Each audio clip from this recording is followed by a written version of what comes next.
Standing order pass किया प्रदेश के सभी डीजीपीज को कि इस दौरान पत्रकारों पर जितने केस रजिस्टर्ड हैं सब वापस करिए, सब फाइनल रिपोर्ट लगाइए, सब खत्म करिए, कोई उस पर नहीं चलेगा। क्योंकि उन्होंने पत्रकारिता के माध्यम से समाज को बदलाव लाने का प्रयास किया है, शासन प्रशासन की कमियों को दिखाने का प्रयास किया है। बुराई करना ये गलत नहीं है।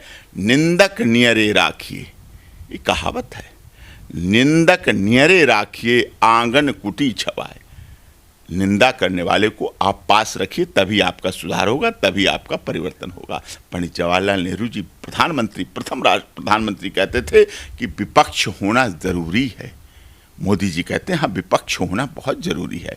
नितिन गडकरी जी कहते हैं, भारतीय जनता पार्टी के बहुत माननीय सम्मानीय मंत्री हैं, देश की सड़कों के लिए उन्होंने बहुत काम किए हैं। वो कहते हैं कि कांग्रेस मजबूत होनी चाहिए, कि विपक्ष मजबूत होगा तभी तो हम मजबूत होंगे। हमारी कमियां कौन बताएगा, हमें बुराइयां कौन बताएगा, हमें सुधारेगा कौन, हमें बदलाव कौन लाएगा, हमारे में परिवर्तन कौन लाएगा। तो ये चीज़ निंदक नियरे राखिए, विपक्ष होना चाहिए।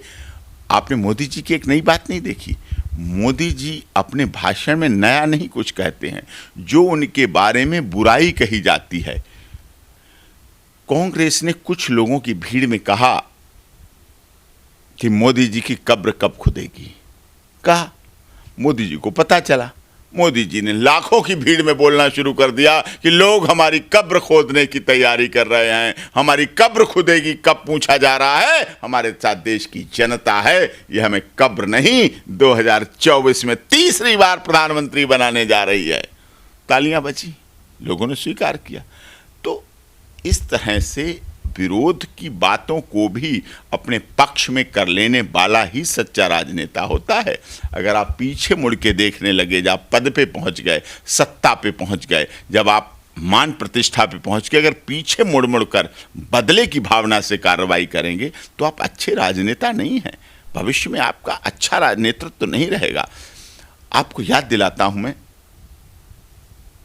अटल बिहारी वाजपेयी जी ने, जब राजीव गांधी प्रधानमंत्री थे और नेता प्रतिपक्ष होते थे, अटल बिहारी वाजपेयी बहुत बेबाक बातचीत के लिए प्रसिद्ध थे।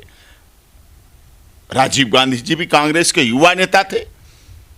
राजनीति उन्हें विरासत में मिली थी, लेकिन उन्होंने अपने कर्मों से भी कर्मभूमि तैयार की। अटल बिहारी वाजपेयी के घुटनों में बहुत प्रॉब्लम हुई, यहां इलाज नहीं हो पा रहा था। राजीव गांधी ने उनसे मिलके और उनके घुटनों का इलाज कराने के लिए अमेरिका भेजा। जब अटल बिहारी वाजपेयी जी वापस इंडिया आए, हम लोग मिले, हमारे पिताजी के साथ उनके साथ मिलने गए। उन्होंने बड़ी साफ बेबाक बातचीत में कहा कि अगर राजीव गांधी ना होते तो मेरे घुटनों का इलाज नहीं हो पाता, मैं तो मर जाता। इलाज कराया उन्होंने।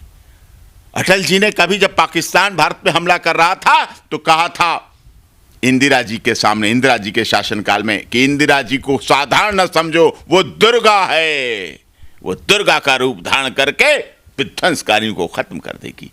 ये उनकी बात थी, ऐसा नहीं है। मोदी जी हर विपक्ष, हर विरोध को पूरा सम्मान देते हैं, बात करते हैं उसके बारे में।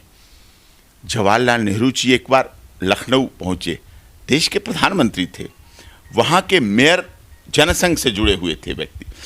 उस समय उन्हें विरोध करना था, क्योंकि लखनऊ में आए, सम्मान भी करना था, विरोध भी करना था, प्रोटोकॉल के आधार पर सम्मान करना था देश के प्रधानमंत्री जवाहरलाल नेहरू जी का, वहाँ के मेयर का। जब वो वहाँ पहुँचे, नेहरू जी को लाल गुलाब बहुत पसंद था, लाल गुलाब लगाते थे, लाल गुलाब बहुत पसंद था। उन साहब ने क्या किया, लखनऊ में बहुत सारे काले गुलाब इकट्ठे किए और काले गुलाब से हर जगह, एयरपोर्ट से लेके और उनका स्वागत, हर जगह काले गुलाब, काले गुलाब, काले गुलाब। अब गुलाब भी रखा था, लोगों को एहसास हो रहा गुलाब तो बहुत पसंद है चाचा नेहरू जी को, लेकिन काला गुलाब था। नेहरू जी ने ताड़ लिया मतलब समझ लिया। वो ताड़ना नहीं है जो रामचरितमानस में लोग कहते हैं सकल ताड़ना के अधिकारी, गलत इंटरप्रीट करते। ताड़ लिया मतलब समझ लिया। ताड़ना को लोग कहते हैं मारना पीटना, ऐसा नहीं है। नेहरू जी ने ताड़ लिया। हम भी ताड़ लेते हैं अपने आए हुए एडवोकेट इंटर्न को, जो हमारे साथ वकालत करने आते हैं, सीखते हैं हमारे साथ। तो हमने 250 के करीब वकीलों को ताड़ा, उनमें से कई वकील जज बने, हमने उन्हें जज बनने की प्रति प्रेरित किया। ताड़ा मतलब ऐसा समझा, ऐसा सोचा, ताड़ लिया, तो उनको उस लाइन में डाला, उस तरफ काम करवाया, उनको उस तरफ प्रेरणा दी, उनको उस तरफ डायरेक्शन दिया, गाइडलाइन दी कि आप ये पढ़ो, ऐसा करो, तैयारी करो, इंटरव्यू दो, पास हो गए, वो हुए। जुडिशियल एस्पिरेंट्स यूनियन है जो कि जजों का ऐसा संगठन जो जज बनते हैं, जो जज बनने के लिए संघर्ष कर लेते हैं, उनका संगठन है जुडिशियल एस्पिरेंट्स यूनियन। तो हम उनमें से ताड़ लेते हैं कि ताड़ लिया कि ऐसे नेहरू जी ने भी ताड़ लिया कि यहाँ कोई ऐसा व्यक्ति है जिसने हमारा स्वागत भी किया और विरोध भी किया काला गुलाब देके। वो वापस दिल्ली आ गए। बाद में एक डेलीगेशन जाना था इंडिया से बाहर कुछ चीज़ें कलेक्ट करने के लिए, कि भारत के लिए चीज़ें कलेक्ट करने, रिसर्च करने के लिए। तो उस लिस्ट में लखनऊ के उन साहब का नाम था। उन्होंने कहा हम तो विरोधी हैं, हम तो विपक्ष के लोग हैं, हमारा नाम कैसे भेज दिया? सत्ता के लोग तो अपने नाम भेजते हैं बाहर जाने के लिए। वो आ गए, दिल्ली तो आ गए, दिल्ली में मिलने का प्रयास किया, नेहरू जी से नहीं मिल पाए, वापस जाने का कार्यक्रम था, विदेश चले गए। 10 दिन बाद वहाँ से वापस आए बाहर घूम के। फिर वो यहाँ रुक गए कि नहीं, अब तो मैं नेहरू जी से मिल के ही जाऊँगा, प्रधानमंत्री जी से मिल के जाऊँगा। नेहरू जी ने टाइम दिया उन्हें मिलने के लिए, मिले। तो नेहरू जी से उन्होंने कहा कि मैंने तो आपका काले गुलाब से स्वागत किया था, मैं तो आपका विरोध कर रहा था, मैं तो आपका विरोधी हूँ, आपने मुझे क्यों विदेश भेज दिया इतनी बड़ी यात्रा पर, सरकारी खर्चे पर?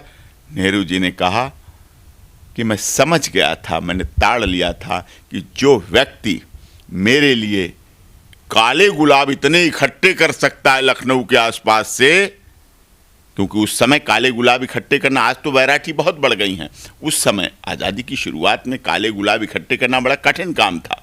कि जो व्यक्ति इस समय हमारे लिए काला गुलाब इतना इकट्ठा कर सकता है, मेहनत कर सकता है, वो विदेश में जाकर भी भारत के लिए बहुत कुछ इकट्ठा कर लाएगा, बहुत चीज़ें इकट्ठी कर लाएगा, बहुत चीज़ें रिसर्च कर लाएगा।